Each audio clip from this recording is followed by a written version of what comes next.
Hey, Bob. Ritch Shydner. Hey, yeah. There he is. There you go. Hey, Bob. How you doing? All right. Well, let me do this real fast. You can hear me, obviously. Yeah. All right. Rock on. Let me just go ahead here and start recording. What do you think of my Beatles background, huh? I like it, man. This is for you, man. This is for you. Thank you so much for taking the time out, man, to hang out with me and shoot the shit and just get to know each other. Cool. My pleasure, Bob. Yeah, you are really looking great. Let me just say that. You look great, man. I lived the life as a stand-up comic, so you can't age too fast doing that anyway. It's not that hard work. Right. You can party yourself into it. But, yeah. That's great. So, I have a whole direction I want to take it. I want to talk to you about, the people who have inspired me, because I know since I was 10 years old, you've been doing this. Hold on a minute. Hold on a minute. Yeah. I just got a client. I never get it. Somebody's like trying to, wow. Message me. That's trippy. Don't you like living in the future? Isn't this amazing? I tell people that all the time. I say, stop for a second. We're living in the future. Right. You know what I mean? I know. Where did you go? You were here, now you're gone. Yeah, I disappeared. You still see me now? Yeah, I see you, man. All right, cool. Yeah, I'm nursing myself a coffee here. Not that I need it. My heart's already been racing because I'm kind of giddy. I'm very giddy about this because, here's the thing. Like a lot of people, you've been weaved in and out of a lot of people's consciousnesses, not just for a little bit, but shit, man, since the 80s. In and out. I see you. There he is. In and out. Go to a movie. There he is. In and out. And then to be able to connect with you like this and have the time to just say, yeah, man, let's have a real dialogue. It's got to be surreal for you coming from the TV world that you kind of have a certain energy for it, didn't you? Well, I had a time, I had my time. There's no doubt about it. I had my time. And, I don't know. I still things I like to do. I still things I want to accomplish. I still have my ambitions. They just don't drag me around the floor. They don't chase me around the bedroom at 3 a.m. But I still think sure. Yeah. Sure. But you know, at being where you were at the time had to be magical. I mean, you're rubbing around with people who are your caliber, higher than your caliber, no doubt. And it had to be surreal for you in the moment going, what the hell is this shit? I mean, Johnny Carson by itself would have had me just shaking behind that curtain. Well, by the time I did it, I'd been doing it, for a while. I've been doing it full-time professionally, 5 years. I first won stage in 77. I did my first Tonight Show in 84. So it was surreal. There's no doubt about it. I mean, I grew up watching the guy, my dad, it was his favorite show at night. He'd be watching that. So there was oh my God, I grew up watching this and now I'm on this. It was a little bit of a strange feeling. Okay. But by the time you do it, it's like Jerry Seinfeld left a message on my voicemail. He said, you've already hit the home run. You're just circling the bases. Don't trip. It doesn't look good for the fans. I love that.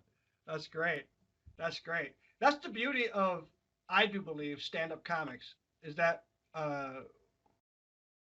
we're philosophical in a lot of ways. I can't call myself a stand-up comic just yet. I'm still circling the mic, man. You did that for a few years. You know what that's like. That's fine. Listen, totally get it, man. I would do it I would get up at, if I wasn't the best man at a wedding, I certainly wanted to make the toast if the guy didn't want to. If the band playing, I'm jumping on stage to do something about what's going on. But yeah, it took me from when I really knew I was funny in college. It took me till 77. So it took me probably 5 or 6 years of circling the mic. Right.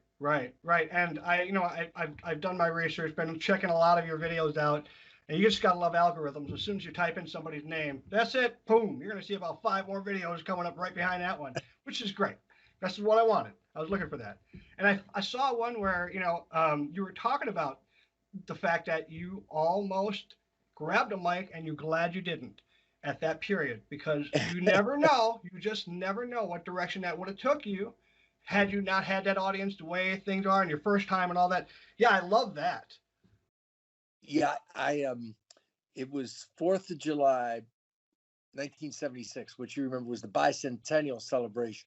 And we're down to Jersey Shore drinking, my buddies and I, and two friends of ours who were older guys. They were like 3-4 years older than us. They were doing a comedy act down at this bar in Jersey where it had live shows. They were doing a sort of a teen thing. They do impressions and stuff, and they were hosting this night of it was like an amateur night they hosted. Well, this particular night was bicentennial 4th of July. And the guy who went on before me sang 2 songs, Yankee Doodle Dandy and It's a Grand Old Flag. I mean, it was going crazy. It was packed. Everyone was hammered. And they were screaming and dancing on tables. And he came up and they go, all right, we're going to bring up a comedian. Now, it was instantaneous. I want to say, in my memory, my friend's memory, the entire room went, no. It wasn't. You had to feel it. I was walking toward. I was up on the stage walking toward him as he said, and he's putting the mic out, and as they yell no, he pulls the mic back, and I just keep right on walking past him as if I'm just a stranger walking across stage. And they brought the guy back up, and he sang those 2 songs again. Now, my friends were laughing at the bar. They go, we didn't get a chance to heckle you. They were going to heckle. I had no plan. I had no material written. There was no plan. Show up. You were just showing up. Do that. No, I would have gotten slaughtered anyway. It was not, for me to do it. It's just my friends daring me to do it. But what's funny is that story reminds me of the first time when I moved here from Racine, coming with my dad. And I won this $100 Omni Fitness Center. I've never worked out in a club before. I'm a shy guy. So, the first time I went there, I just walked in and I walked out. And you know what I mean? So, you were lucky enough to just get up there, and your friends couldn't give you shit for not getting up there. No, I did. I would have grabbed the mic. I would have done it. Even if it was just to tell the crowd, fuck you. I would have done it. But it wasn't going to be, going to be a good ending. It wasn't going to be like I was going to triumphantly, walk out of there feeling, yeah, I'm a stand-up comic on the way. No way. It was going to be a slaughter. And during the 70s, literally when you started, there really wasn't a stand-up places to do anything. No, when I went on stage the first time in Washington, D.C., my friend I was in law school, and he was my friend who thought I was so funny. He just found a coffee house, a talent night. And that's all there were. There were talent nights, and there were no comics running around Washington, D.C. until I ran across Lewis Black, who was sort of doing what I was doing, which is just going to any singer-songwriter night and talking his way on, or going to a coffee house, or even a gong show. I tried that, or whatever. I went to a strip joint, tried that. Right. And there were no comedy clubs. There was no comedy club in Washington, D.C. There were some comedy scenes, and one developed in D.C. around a place called El Brookman's, which is a bar that started doing comedy. And there were comedy scenes in Boston, in Chicago, in Houston. There were comedy scenes in Philly. There were comedy scenes in Washington, D.C. There were comedy scenes. Obviously, that New York and L.A. had showcase clubs that were the a comedy store and improv. Right. But right. There were no comedy clubs all over the country. Yeah. So that was like being at the beginning of plastic. You know what I mean? You were there at the beginning of a new era. Well, it's so sweet. It's a funny thing. Because when I just hit the wave right, when the club started popping, I'd been doing it for 3 years, and I've been doing, opening up for rock bands. I had a lot of experience. Right, the Ramones. I had my son watch that video with me about your story with the Ramones, because he had a Ramones shirt on. I'm like, oh, come here, come on, I got to show you this. This is the guy I'm going to talk to tomorrow. This is who I'm talking to. And he thought that was hilarious. He thought that was great. Hey, buddy, nice act. That is great. Yeah. Oh, yeah. Shit. To me, when you were describing the bar, I had to listen to the video a few more times. It almost sounded like you were talking about CBGB. Well, no, it was a live bar. It was not a punk place. They had all sorts of things. Back, the owner was named Bill Hurd, who was a legendary club owner in DC. He was a wild guy. He had me come back and open up for a band called Seldom Seen, which is a bluegrass band. The next time, a week or two later, and I did very well opening for them. So he says, okay, great. You're kind of like my opening act guy now. So, and then he comes back, has me open up for somebody else. The third time I'm back. Well, the first time with Ramones, I didn't do any of my act. The second time I did my act. Yeah, you got pelted with beers. Right, got pelted with beers. I never really got out. So I only had 15, 20 minutes anyway. So the second time I do my act, well, the third time I do my act again, he came to the front of the stage while I was working his little stage. He goes, what the fuck are you doing? That's the same shit you did last time. I'm not paying you to do the same stuff. Like, he didn't realize the comics just did the same. Right. Basically over and over.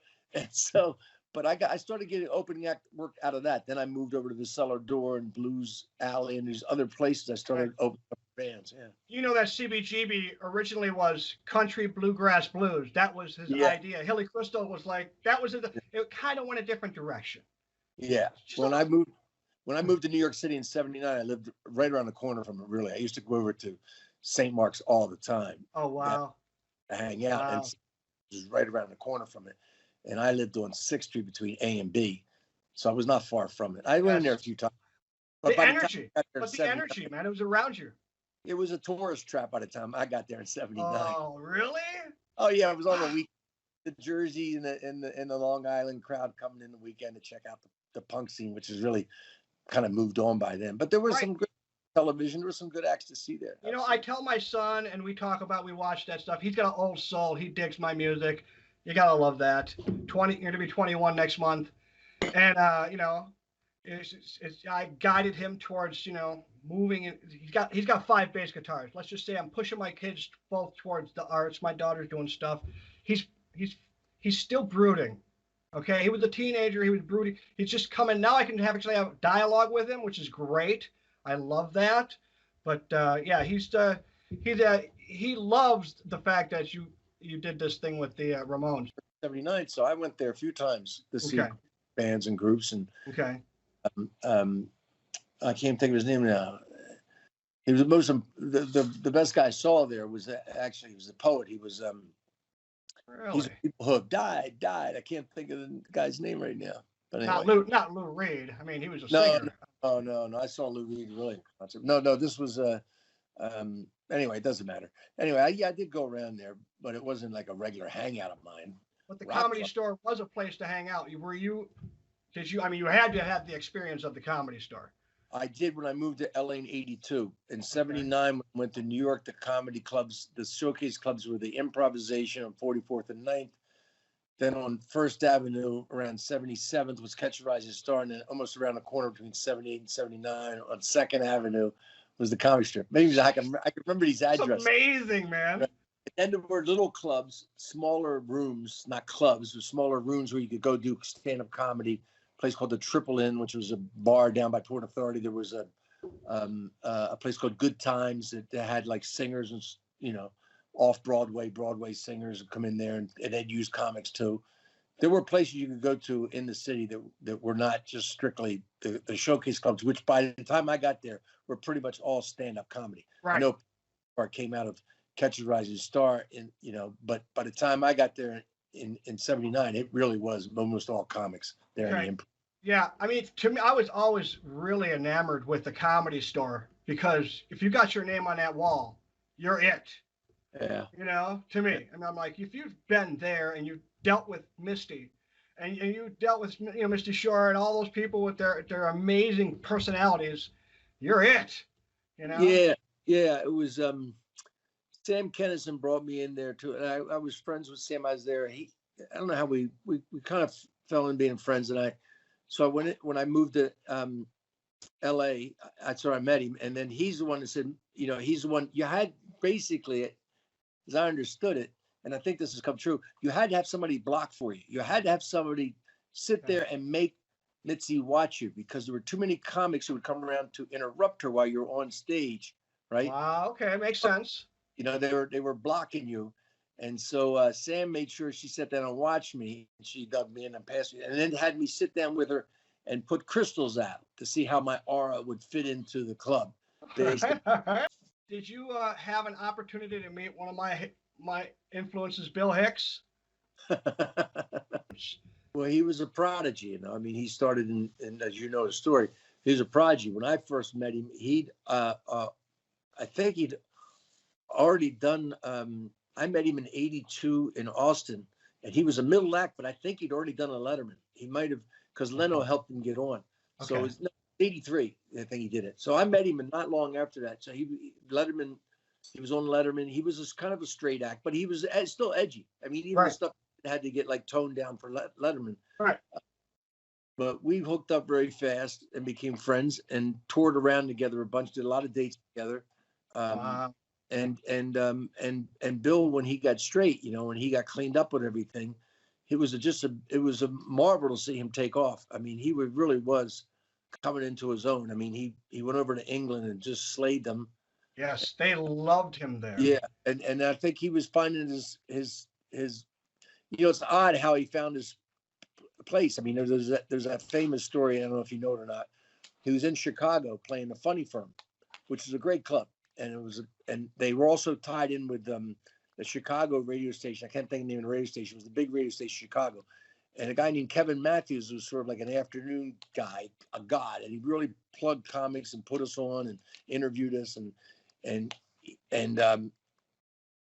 one of his inside joke for his fans, Kevin Matthews' fans, was FREEBIRD. They would, you know, it's like, you know, that joke of going in any concert, no matter who's on stage, Neil Diamond's on stage, you yell FREEBIRD out, right? It was a joke back then, and they kind of turned it, and he sort of took that joke and turned it into his thing. So Hicks is on stage, and this woman keeps yelling FREEBIRD. Now, Hicks does not know it's an inside radio joke among the radio listeners. He has no idea. He is been on the road a little bit too long. He went after her, man. He just got so angry. Please quit yelling that. It's not funny. It's not clever. It's stupid. It's repetitive. Why the fuck would you continue to yell that? I'm serious. Kevin Matthews. Okay, what does that mean now? Now what does it mean? I understand where it comes from. So do you. Now what does it all mean? What is the culmination of yelling that? Jimmy Short. He's not here. He's not going to be here. Now what? Now where are we? We're here at you interrupting me again, you fucking idiot.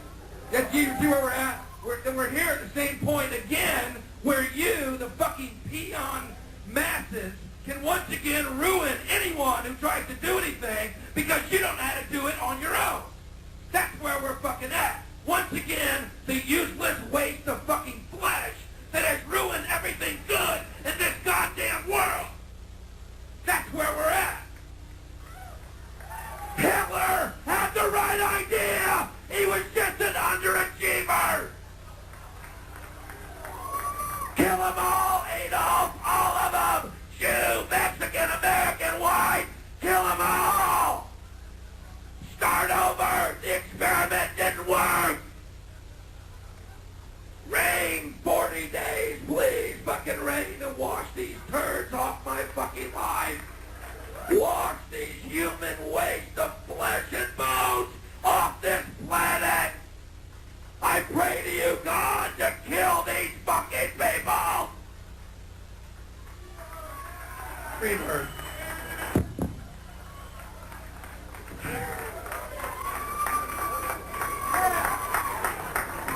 And in the beginning, there was the word, FREEBIRD. And FREEBIRD would be yelled throughout the centuries. FREEBIRD, the mantra of the moron. FREEBIRD, FREEBIRD, FREEBIRD, FREEBIRD. We keep yelling this. One day we'll be funny. Keep doing it. FREEBIRD, FREEBIRD, FREEBIRD. We will sit at the feet of Kevin Matthews. FREEBIRD, FREEBIRd, FREEBIRd, free. I'm feeling enlightened. FREEBIRD. Oh, how holy. Well, I don't think this is going to be a get laid set for me. So, yeah, Bill, good guess. But I'm not leaving, fuckers. As I said, You will be the first to leave tonight. Well, we have a long night ahead of us. And just diatribe, and she called up to complain to Kevin Matthews, and everybody's like, the more that she complained, the more people went, he sounds like a pretty funny guy. I want to go see him. And his shows literally sold out, and then people came and saw who he was the rest of the week, and he got a fan base that way. Holy shit!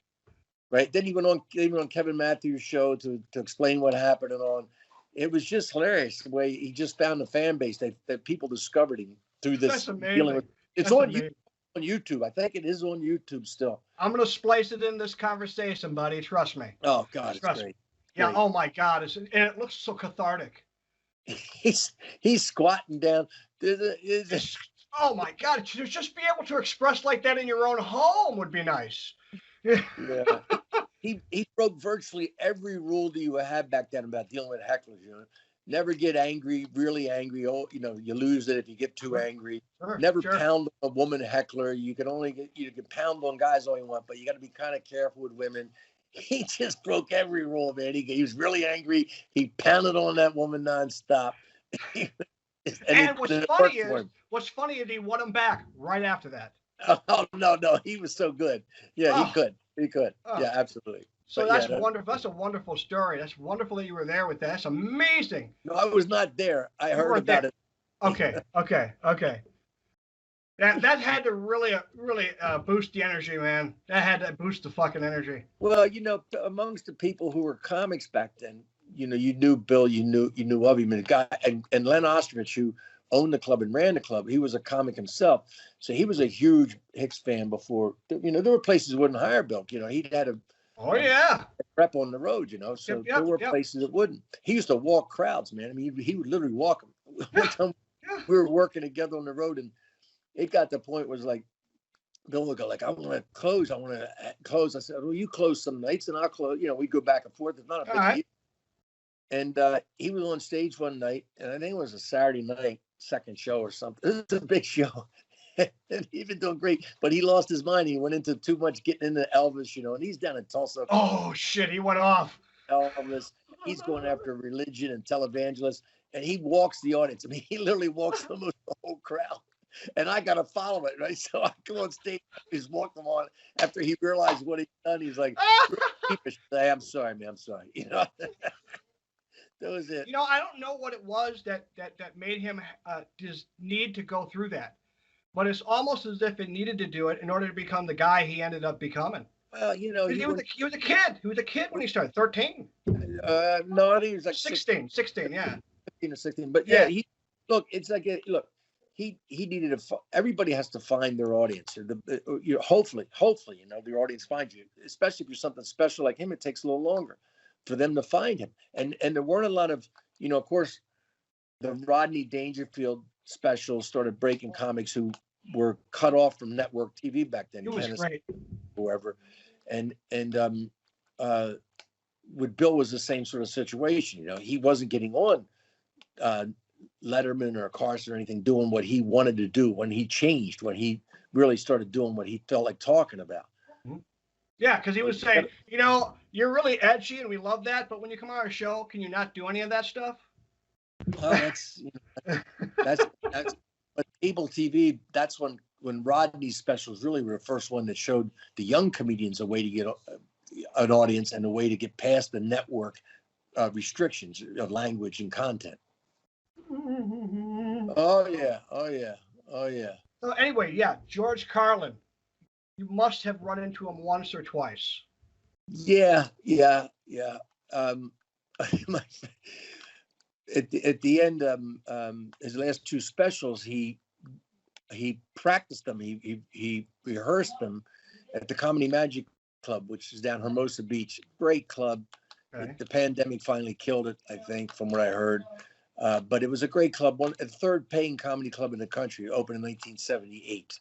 Wow. And everybody loved playing this place. And even if it was a 40-minute or longer drive sometimes to get down there, you did it because people would go down there just to do their Tonight Show set because you got a real crowd there. And Mike Lacey really had a great crowd. It felt like a middle America crowd there. It was a great place to work and work out.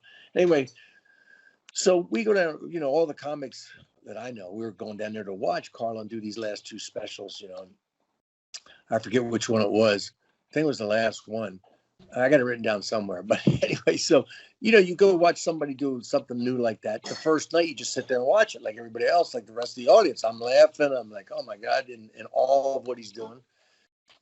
For some reason, I come back the next night, some other people. Now I've heard it before, and I start getting ideas, tags. Maybe this line's clean this line up, this line. I start writing notes down. Okay. I don't even think if this is George Carlin. I just think it's another comic up there, and I'm writing notes down. And I, you know, cocktail napkins, little paper napkins. Sure. Because they just pop up. People are handing them to me, and I'm writing like crazy. Right. So after the show, we all go backstage to see George Carlin, and you know, he kind of vaguely recognized some of us or knows some young comics actually knew. And so it's my turn to shake his hand and congratulate him and pay tribute to the king. And I go, oh, I was watching the second time I saw you, so I had some ideas and notes, and I pull out the stack of cocktail napkins. And I give him to George because here's some ideas. And it's in my best handwriting because I have terrible handwriting, but I really printed it. So I hand it to him, and he's like, okay, all right. And he stuffs them in his pocket. And then a few minutes later, we all leave backstage because he's going to do the show again. And we go out, we're in between shows, just hanging out in the showroom. And all of a sudden, Patrick Carlin, George's older brother, who was well known, if you know the story of George, he was sort of like George's muscle. He was the guy who, when George, you know, George's mouth wrote a check that his fist couldn't cash on the street, Patrick cleaned things up for him. Okay. So all right. I always thought, even, you know, and that's the first time I ever encountered him, and I knew immediately who he was because I saw him. He comes walking over to our table. He stands to the Wiggers, and he comes, hey, come here a minute. So I walk over to him, right? I leave the table, and I feel like I'm going to the principal's office or something. I go, wait a minute. It wasn't a real friendly tone he had in his voice. So I walk over to him, and he goes, hey, you gave my brother some notes on his act. He said, nobody ever does that.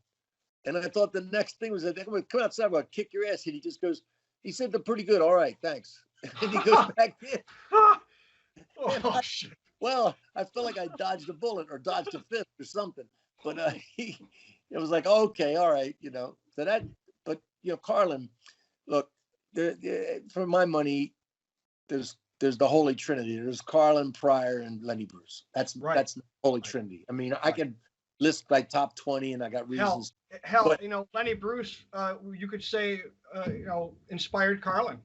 Oh, absolutely. And Carlin learned from Bruce's mistakes, by the way, too. But, well, you know, that's how you learn.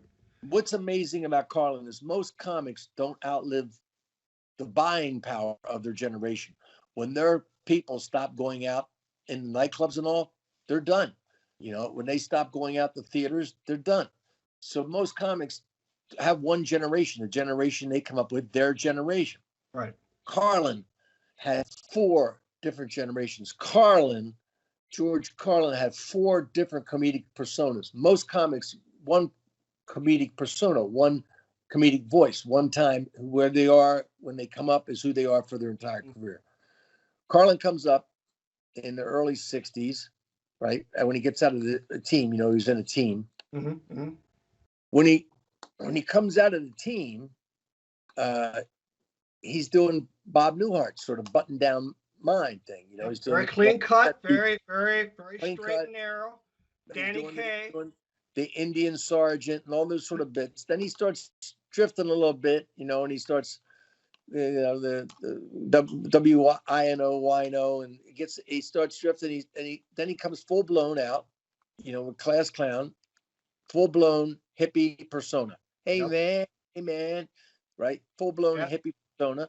So then when he runs that through its course through the 70s, the end of the 70s, he cuts his hair, puts on glasses and a sweater, and he's the observational comic. Comes up with, you know, very much so. Observational, or a bit like Stuff, which is a masterpiece of writing. Masterpiece. His bit on Stuff. Then he changes again. He said it in his book, Last Words. He got inspired by Sam Kinison sort of monetized anger, made it a commodity in comedy. And Carlin, you know, by this time in his life was probably pretty angry anyway. He's pretty much given up on the human species. He's an observationist. He's divorced of it. Yep. So he becomes an angry sage comic, right? Right. Becomes an angry sage comic. His last guys, what he was, his last few specials, and all, it was this angry sage comic. And that's four personas that I count. And that's an amazing way of evolving with the times. And that's what he could do.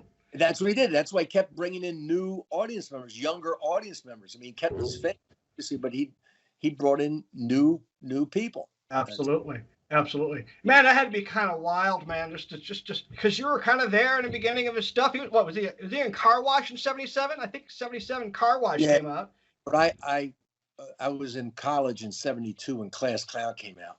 Okay. Now, I loved wino and takeoffs and put-ons, and these were great. This was good, but and I always had comedy albums because my dad had them, so I buy comedy albums myself. I mean, Cheech and Chong really revived comedy albums for my generation, anyway, because that's Cheech and Chong's the first one came out when I was in high school, and then it was like, whoa, here's something I could relate to. I didn't realize how many old jokes they were using, and then 72 a Class Clown, it really was, that was it. That was amazing.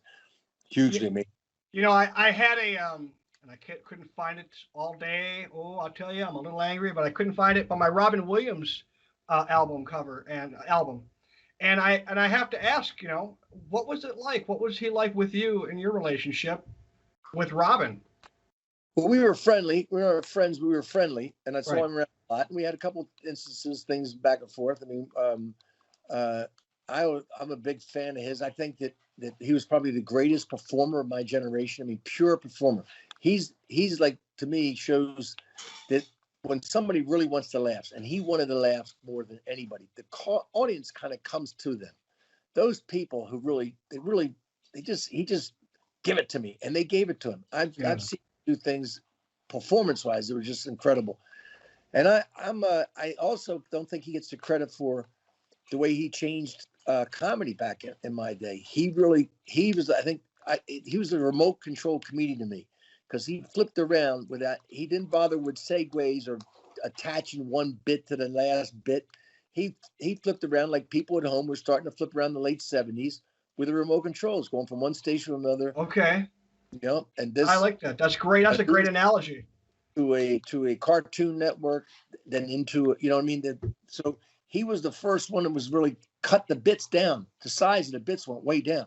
I mean, quick bit. He first broke out, and mixing and matching without any segues, stitching things together. There were always these awkward setups that we had to do as comedians when we put together a Tonight Show set or Letterman set, right? That we were trying to do.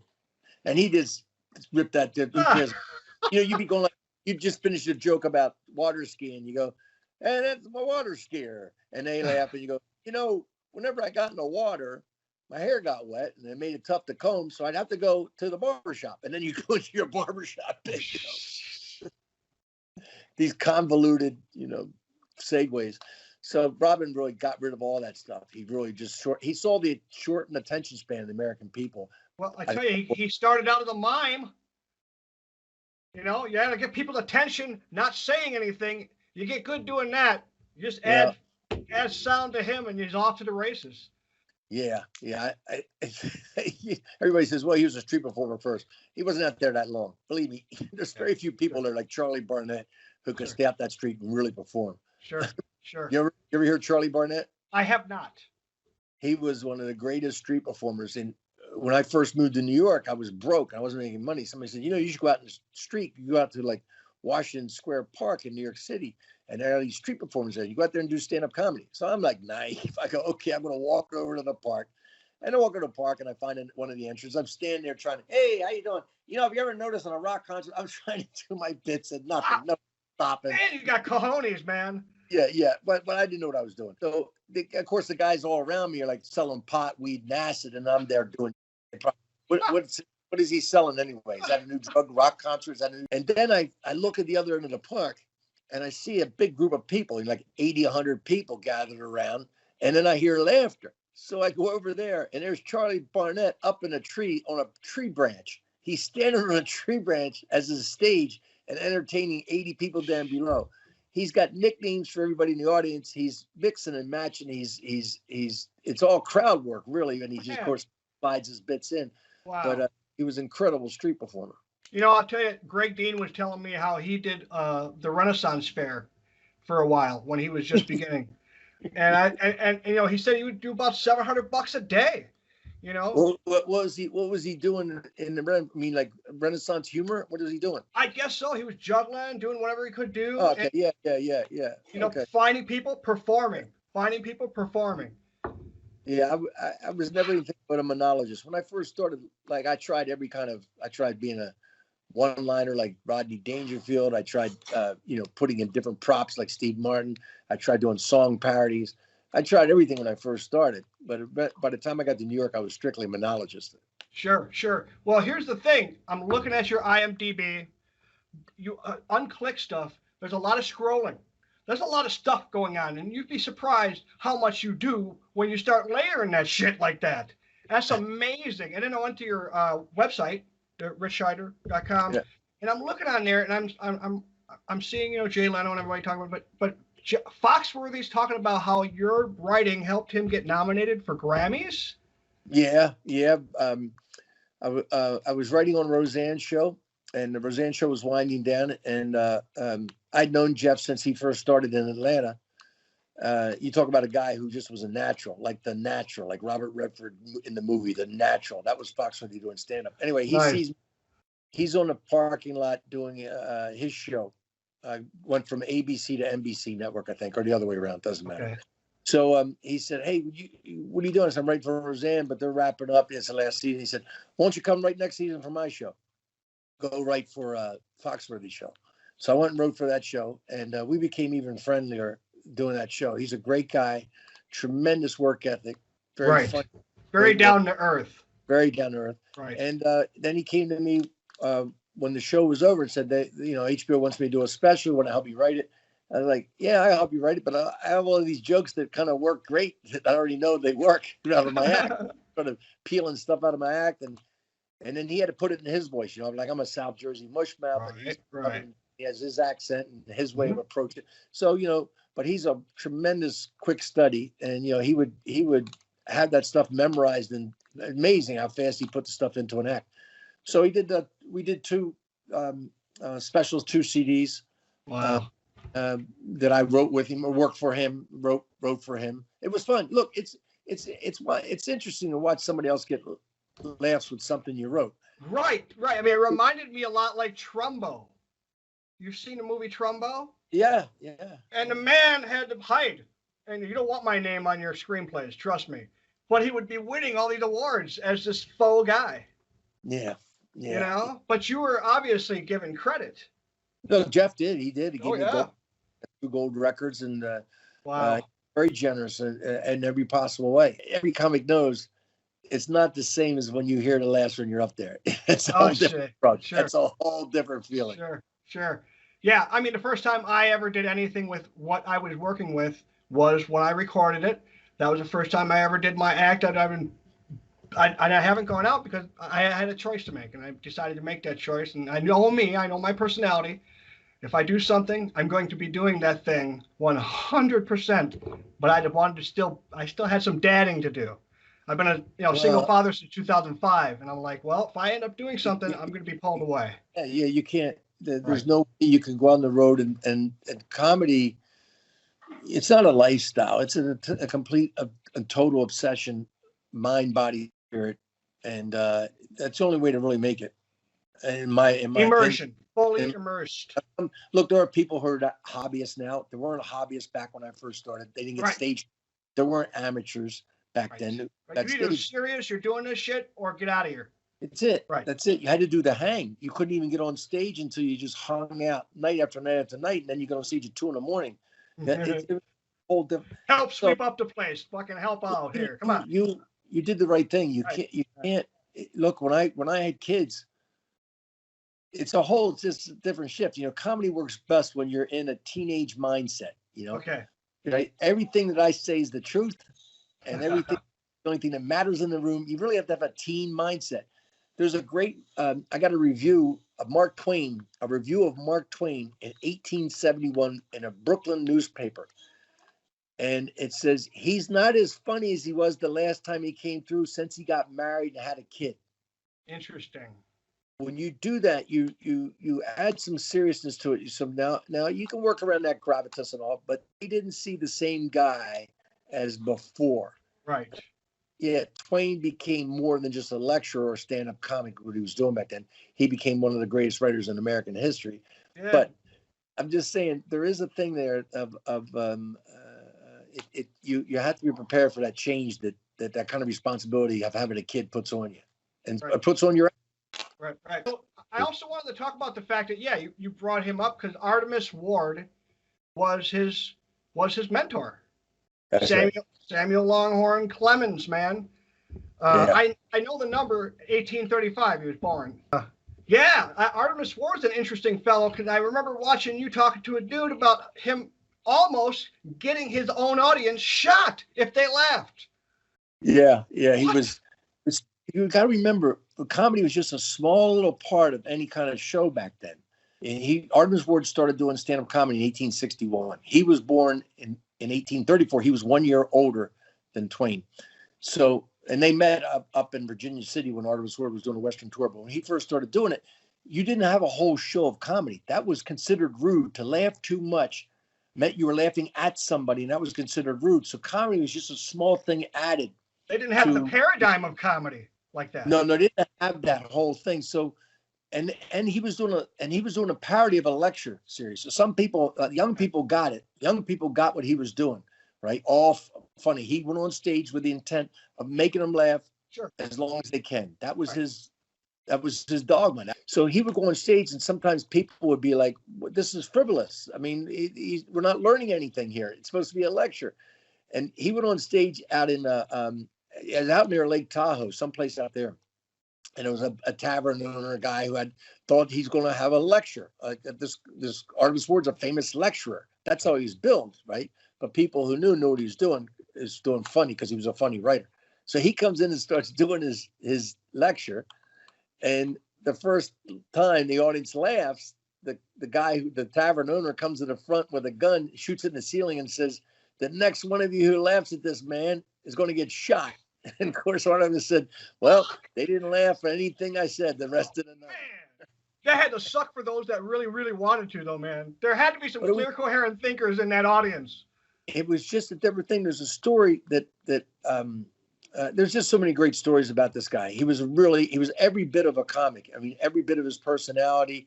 That's all he wanted to do was make people laugh. Now, he also felt a little bit shamed by doing it because he thought it was sort of like a scam that he was doing. He was a pioneer.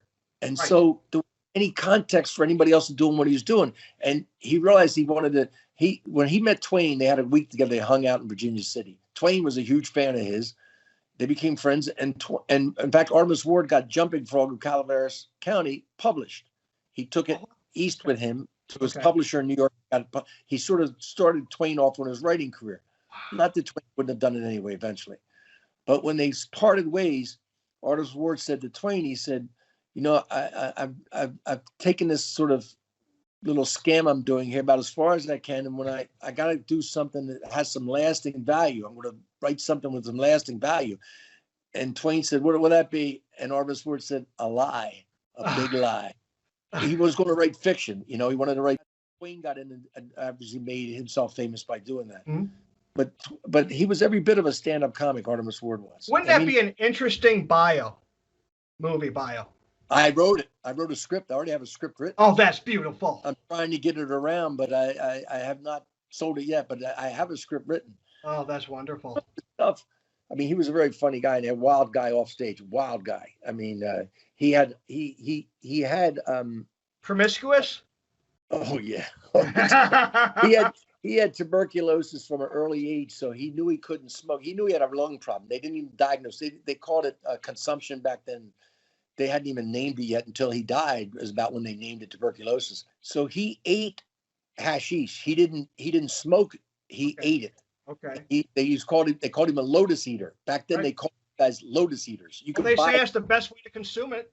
They say juicing it, eating it. That's what he did. You go into any apothecary. That's what those drugstore back then, they called them apothecaries. And you could just buy it over the counter. So he liked that. And he drank like a madman. He drank a lot. He knew he was on a short leash. He knew he wasn't. So he lived his life to the fullest, That's just like George Lazenby, because he knew any minute now it could happen. So you might as well get on with it. Get on with him, man. He was 32 when he died. He wasn't quite 33. Yes. So imagine he just packed in so much. Yeah, in such a short period of time. When he died, he'd taken England by storm. They loved it. They called it the most original thing they'd ever seen from America. I mean, we weren't going to send England writers and impress them. We weren't going to send actors and singers and impress them. But this was something they called it original American art form. And that's what it was. We created stand-up comedy. Yes. So he is technically then the first stand-up comic. I don't know how you can cut it any other way. Yeah. You know, I want to talk about this because it's important to me. It's what inspired me to reach out to you a while ago. And, but, you know, I Am Comic. I mean, I got thousands of names of comedians for that book, the research. I mean, there were so many comedians we talked to and interviewed. Do you yearn to perform again? No. You gotta, first of all, I'm 12 years out of the game, and the game's moved on. All right. That's the end, man. That's the end. Oh, it felt great. It felt great. Yeah, it riffed, because the riff's all that mattered. It felt great. It felt great. I mean, it was like everything, you know, when you get back into doing it, and you're getting those laughs, all of a sudden it just comes off the top of your head, and you start playing with the room, and they're laughing. And then some of the jokes that actually work. That whole period there, you're a different Ritch Shydner right now. You are. You're not that guy in that video at all. That's a self-defeating talking guy in that video. Oh, absolutely. Well, I'm gonna credit a bunch of people for that. Number one, my wife. Now my wife was someone who I was with then. Beautiful. She's part of that. My resurrection, if there is one of any. Beautiful. Yes. I'm no longer on suicide watch. I look, you know, mental illness is in my family. It's in forms of alcoholism, drug addiction. The symptoms are played out, but the root cause of depression and all those sort of things that I had, you know, I ended up I had some rough path to go, but it's all good now. Oh my God, it's such a beautiful mistake of a documentary, because you just swept right in there accidentally. Today we're going to talk to him, and just one thing after another. That captured me so much that it made me want to actually reach out and have a conversation with you one damn day. That's so cool. Well, I credit Jordan Brady for that. He's the director, and Jordan, he probably saw that us interviewing lots of comics was nice, but he instinctively probably saw the look on my face when we watched these other young comics at Upright Citizens Brigade in Hollywood one night, and he's like, he walks me to the back, and he goes, "Do you want to do stand-up again? Would you just go up and try it again?" And it was like, I said, you know, you're pointing the camera at a narcissist. You're probably going to get that. But that was the start of the journey. But it was fitful. It wasn't an easy start back up. It took me. One night I went into a Hollywood club, and I was just trying all new material all the time. And there's all these young people there and all that. And one of the Sklar brothers came up to me, and I can't remember which one. One of the Sklar brothers comes up to me, he goes, after I came up, he goes, "You know, you can do some of the old jokes that still work. You don't have to try everything new." And I was like, "Oh yeah, I forgot." Sing Roxanne, come on. Speaking of Roxanne, what a great segue. Wow, I'm amazing. Did you just work that one up, or did you have that one? No, man, I just thought of it. Actually, no, really, I was just watching it the other day again, because I had to. And I remember seeing the Cyrano de Bergerac, a whole 9 yards. And I'm like, yeah, that's right. He was with Nealon. That's right. So I just had to watch that. And being on a bigger budget thing like that, what was it like? I mean, was it different for you coming from? Well, yeah, we go up there. Kevin and I had a scene that's supposed to be beginning in the movie. That's not going to take just one day to shoot it. But they didn't want to shoot it until it was a cloudy day, because they want to make it look like it's sundown, right? So they got to find in August up there in Canada, a cloudy day with no rain. So we go up there to do like paid for a week, but we could have shot it one day. Nealon and I are there for like 5 weeks, 6 weeks. So we're getting paid our salary every day, every week, a salary. Then we're getting a per diem. Now I forget what the per diem was, but you get so much money every day. Okay. Well, we can't spend it in a small town. We literally can't spend it. I mean, first of all, we're eating food on the company all day. We're going out on the set, we're eating food for free. We bought mountain bikes. We did all sorts of things, and we worked out together every day. You must have just loved it out there. Yeah, it was a beautiful place. Nelson, British Columbia, beautiful place. Great people. We did a show, Steve Martin, a benefit that Steve Martin hosted the beginning of it. Sure. And then we just had a lot of fun. There were a lot of comics on the show besides myself. It was Damon Wayans, and there was Max Alexander, Steve Middleman, Jeffrey Joseph, and I may be forgetting somebody, but sure. It's a wonderful story. Nealon. It's a wonderful romantic comedy. It's fun.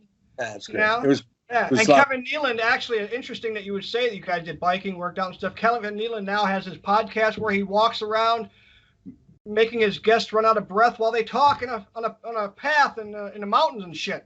Oh, is that his podcast? Yeah, it's pretty cool. He found another way to present a podcast. Good for him. Yeah. So as far as this goes, Kicking Through the Ashes, how long did it take you to write that? About a year. All right. So look, I've known Ritch on and off for a long time. When I was coming up as a comic, Ritch was always the guy that was referred to as one of the best club acts in the country. We all knew him as just this fucking, road animal that was, just a killer comic. But you always heard about Ritch, and I hadn't seen him in a while, and I'm happy he wrote this book. It's an honest book, and it was great talking to Ritch Shydner. His book is called Kicking Through the Ashes, My Life as a Stand-Up in the 1980s Comedy Boom. And you can get that wherever you get books. Okay. And from what I gather, it's got great reviews, got great feedback. People seem to like it. I try to cover every aspect of stand-up comedy on my journey, but I also try to cover the history of stand-up comedy in the 80s. And then every aspect. There's a story about heckler, and a chapter on it. And my thoughts on heckling and joke thievery. I try to cover every I was going to ask you about that. You stole my thunder, but I was going to say, what's your feeling on, I'm sure you've seen the Carlosman, thing and all that with Joe Rogan, and then I've watched the evolution of where things went, and then it was on I Am Comic. The I Am Comic was hilarious in a way that when Jordan got through to Carlos's manager to ask him about doing an interview for the show, the manager said, "Look, you cannot talk about this thing with Joe Rogan, this joke thievery. You can't. If you talk about the interview's over, do not mention it." So he said, "Okay, well, no problem. We're just talking about comedy." He was a very popular comic at the time, and let's talk about comedy. So we get there, the cameras start, and I didn't even say a word, and Carlos Mencia started, "Am I a joke thief? You're doing right, I'm a joke thief." He just went off on his own rant. Yeah. I mean, we didn't. Maybe he had to get it out. I don't know. I know that. I don't know if maybe that's how he felt at the moment. I don't know. Look, here's the thing. It's a performance art, first and foremost. We all know there's two aspects, writing the material and performing it, for most of us. But it is performance art, first and foremost. And if you're a great performer and not a great writer, you only have certain ways to get the material you need. You can pay somebody to write it for you, or you can steal it. That's just it. That's it. It happens all the time that people, and especially if they get popular and they have a greater demand for material. Why they don't just go out and buy it, that's a whole other thing. Pride or ego or just being cheap. I don't know what it is. But that's what's going to happen. It's happened forever. It's happened since the beginning of time, since the beginning of stand-up comedy. Right. There were guys stealing from Artemus Ward when he first started. They didn't know they would take his stuff and use it in minstrel shows, or circus clowns would use it, or guys went out and tried to do what he was doing on the lecture circuit, doing his show. I've also seen inspiration as well. I mean, when you see someone do a joke, there's an inspiration to say, okay, I got a feeling for where I could take that. Okay, there's another thing. There's always somebody who discovers a fresh area for comedy. back when planes became commercial airlines and people started flying, there was one comic, and I think it was Alan King maybe, who started doing jokes about airline travel. Then all the other comics see the audience laughing and go, oh, they're laughing about airline travel. I'll do that. Oh, rental cars. People are renting cars a lot. I remember I first started renting cars back in '81 in New York. That's completely unacceptable. That's gross. Bob Manelli is a rental car expert who ran a big-name franchise for 10 years. I was doing a lot of colleges. I had to get a rental cars. I come back with rental car jokes. I do them at the Improv and Catch a Rising Star.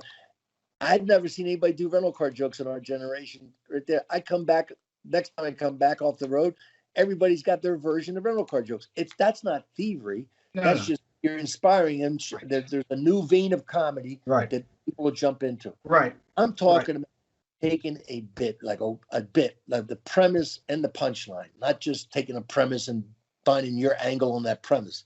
That's thievery. And that's, you drive yourself nuts. You can drive yourself nuts. The approach to take, and I got this from Larry David, was be like a Bedouin. Keep moving, keep writing, keep moving, keep writing. If you lock yourself down and say, here's my little act, I'm going to build a castle around it, build a moat and protect it. I'm going to spend the rest of my life protecting it. You'll drive yourself nuts and nibble and bite and take it and take it and take it until you drive yourself nuts. You just go, no, I'm past that. I've already done it. You talk about Robin Williams. Here's what happened. Okay. Back in the 80s, everybody was talking about the Antichrist. There was a period there. Everybody's the Antichrist, right? So I did a joke, simple little joke. I said, everybody's talking about the Antichrist. Well, I checked my head. It's not me. I got 2 6s and a 5. Okay. All right. Silly little joke, simple joke. Yeah. I do it on Letterman. This is like, I don't know, 80, 86, 87, whatever. I do it on Letterman. So the next Saturday night, somebody tells me, Robin Williams did your joke on Saturday Night Live. I didn't see it. Didn't matter to me because I'd already done it. See, so I already put my stamp on it on TV. But Robin comes up to me in the comedy club the next week or whatever and says, he's all shamed, you know. He wasn't, you know, it's just the way he worked. He's a sweetheart. Yeah, but he goes, listen, I understand that I took your joke and I did it on Saturday Night Live and I'd like to pay you for it. Now I'm thinking, my last thought of joke payments back then was Rodney Dangerfield was paying $50 a joke. That's what I'm thinking. He wants to pay me $50 for this joke. Well, I'm going to be big man about it. No, Robin, forget about it. I got my money's worth out of it. I already got it on. Don't worry about it. And I go back over to the bar where my buddies are standing and I tell them what just happened. And the guy goes, schmuck, he's giving $1,500 for jokes he steals. I go, what? $1,500? I'd make him pull out his checkbook for $1,500. I got a dream too. Oh my. That's amazing. That's funny. Oh my God. Man, you must have had layers and layers of years you don't even remember having fun with. Well, there are people who tell me stories, and sometimes I believe you. If you say it happened, I believe you. There's things I remember, and there's things I've been told. Okay, I go, okay, now I have that story, but I don't remember it. So you stopped, and then you started. You said it was a rough beginning. When did you feel confident again that you got your voice back? It took me going out doing a lot of things around town for free and all. And there's a guy named Kenny Bob Davis. You might not know him, but he was a guy who was a musician, one of those guys who was a country western musician before he became a stand-up comic. He had a long career in the music business. He was booking. He booked a couple places. He booked a casino up in Lincoln City, Oregon. It's still there working. He said, I want to book you in there. And I thought, oh, good. It'd be great. I'd like to do it, you know. And he said, and then when he called me up, he says, you know, here's the deal. And you get paid this or you're headlining. I go, oh, no, Kenny, I'm not ready to headline. He said, no, you're Ritch Shydner. You're a headliner. I said, Kenny, I'm not ready. He said, you're ready. You're going to do it. You'll be ready. And so I went up there to this casino, 4 shows, and he called me up he called me before every show. How you doing, man? Just remember who you are. It was like a beautiful thing. He really did great that weekend. And that was like, okay, I can do this again. I can headline again. I can close a show and be funny and carry that 45 an hour. But I got to tell you, my hands were shaking when I was on stage because I had not I just done, 10, 15 minutes around town, around LA for probably about a year, before that, doing, all sorts of people. Had little Bruce Fine had these little shows he'd do, and he put me on them. A lot of people around LA gave me time, on stage, and I appreciated it. Tiger Lily that was over there. There was a lot of young people's places, and I went over there too. So it was good. Yeah, but it also helped that you weren't a dick back in the day. They didn't mind giving you some, helping hand. The fact is that nobody, everybody says nothing but good, kind things about you, and I think that by itself is a legacy. Well, I know I had to. There was a period when I was like, people would say, we worked together. I'd go, what year was that? Oh, okay. Well, I owe you an amends, but I try to, and I tell young people today, look, I get angry at people still today, and sometimes I lose my mind a little bit, and I got to apologize, and sometimes I don't.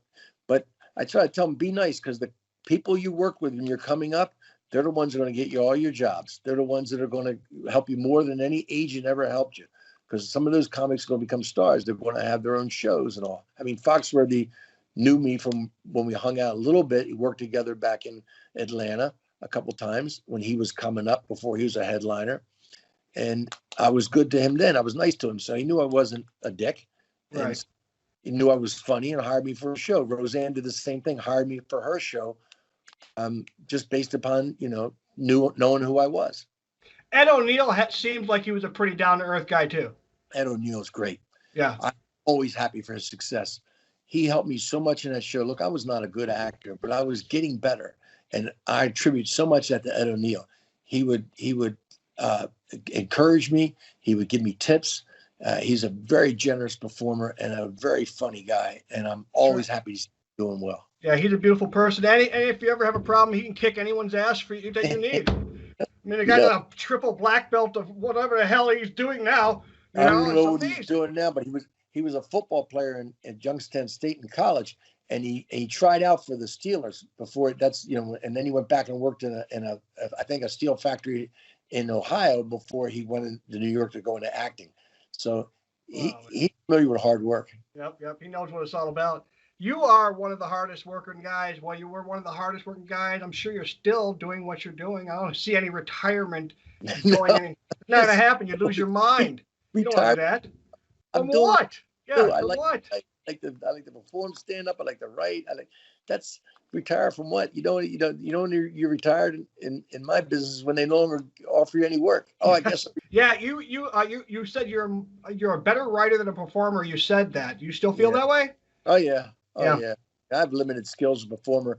I only have a couple of voices. I never felt like I was a great performer. I managed to somehow get good enough to put my ideas across, which is all I really wanted to do.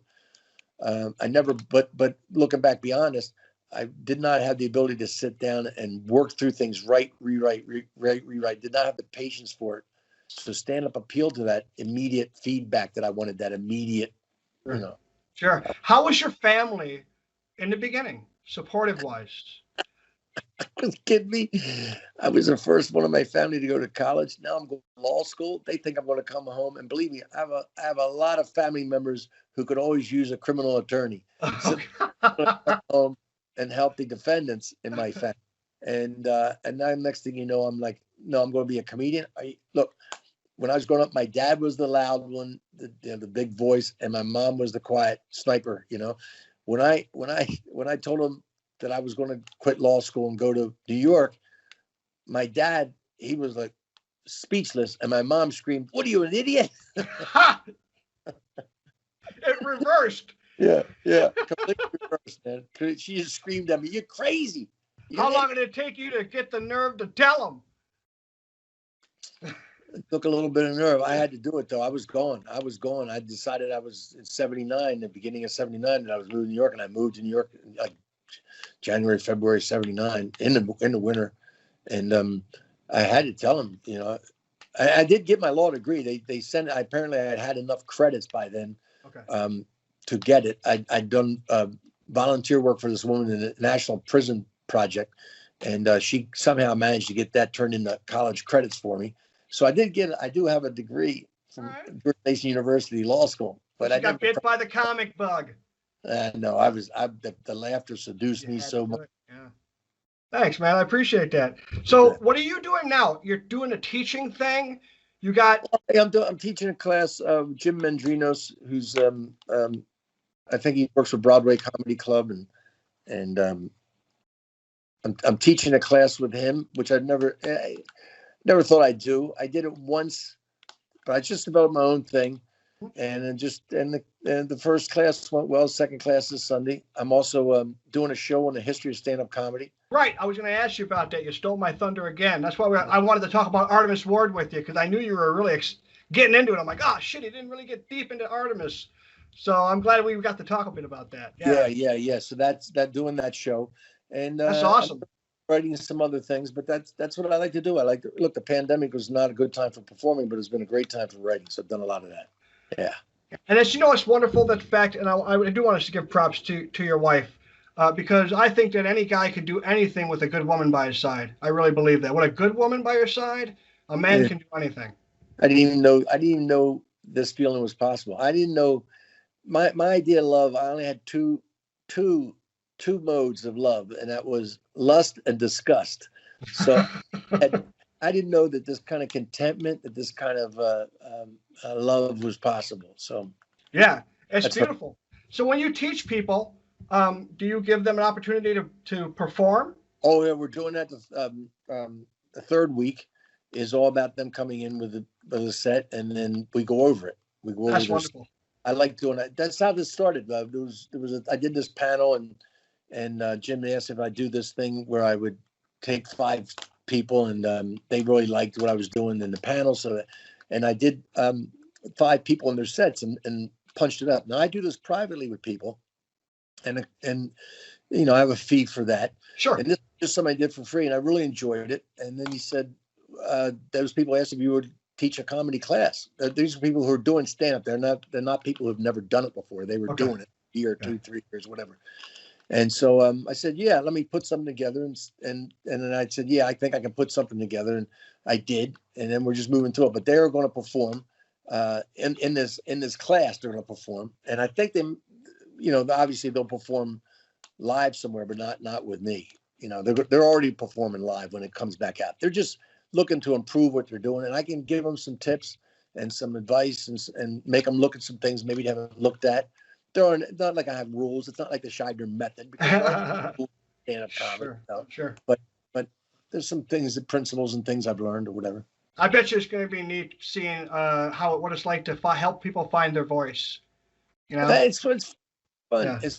I'm already seeing them light up at certain things, so it'll be a lot of fun when we go over their material. I love doing that. That's like puzzle making to me. Is for the first time you say, well, maybe we can do the setup a little better, and maybe we can sharpen the punchline, or maybe there's a better idea. And I like that. I like the whole idea of it. Right, and I mean, if you get someone in there wide open to malleable and like water, it just makes it easy to teach. Well, I could see the hunger in their faces. I can see it. It's just fabulous. And I can just see the hunger. They want to get better. You want to get better. And I feel bad for them. I told them I feel bad. They've been cut short here. You only get better through doing stage time. Yeah. Zoom goes away, but that's not a live stage. It's not a live stage. It's a different energy. Here's the thing. It's not only just the fact that you don't hear laughter. It's the fact that you don't get to stitch that audience together into a complete human being. That's what happens when you have a live audience. You have a whole crowd in front of you. It becomes a single mass, and you feel it, and you move with it, and it's a band. You're playing with this band. You can't do that on a Zoom call. They're all separate in little rooms. They never feel like they're part of a crowd, and that's a huge difference. So I feel bad for the younger comics, man. I mean, I had my time. Anything I do now is ice cream, man. It's just it's excellent. And it's give back. That's what you're doing. Make a couple shekels and give back is not a bad thing. I agree with you, man. Man, this has been one hell of a time. I really appreciate it. Thank you. I wish you nothing but success. And I do look forward to seeing that script become something, because I do want to see an Artemus Ward movie. I do. I want something. Big dream. Thanks. Yes, man. All right. Take care of yourself. Take care. All right. Bye-bye. Bye-bye.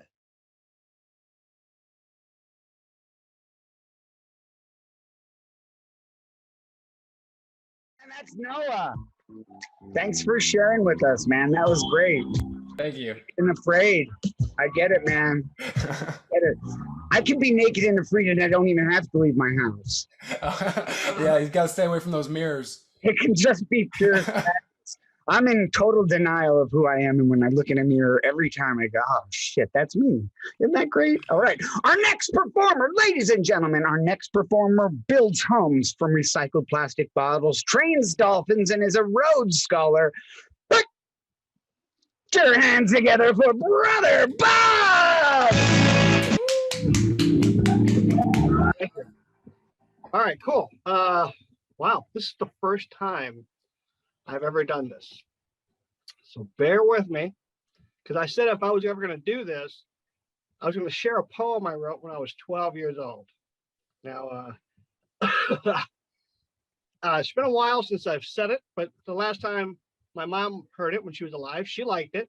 I want to dedicate it to my ex-wife, emphasis on ex-wife. If you like it, get loud. It's called Fuck You. Fuck you. You could just kiss my ass. Fuck you, and don't you give me none of that shit. Fuck you, I said, don't come around no more. Fuck you, you're just a fucking whore. Fuck you, you're a bitch, and I'm a bastard. Fuck you, you're a bitch, and I'm a bastard. Everybody together. Fuck you, you're a bitch, and I'm a bastard. And you notice the word whore is in that poem. Wrote it when I was 12, so it's not 100% accurate. The mother of my children. But it was a tension breaker and it had to be done. Do we agree? It had to be done.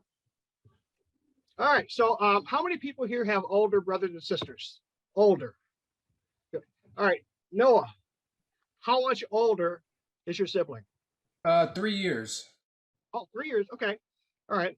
I got 5 older brothers and sisters. The closest one to me is 15 years older. I'm 53, so they're in or fast approaching their 70s, and they can get a little weird. Okay. Well, I'll give you an example.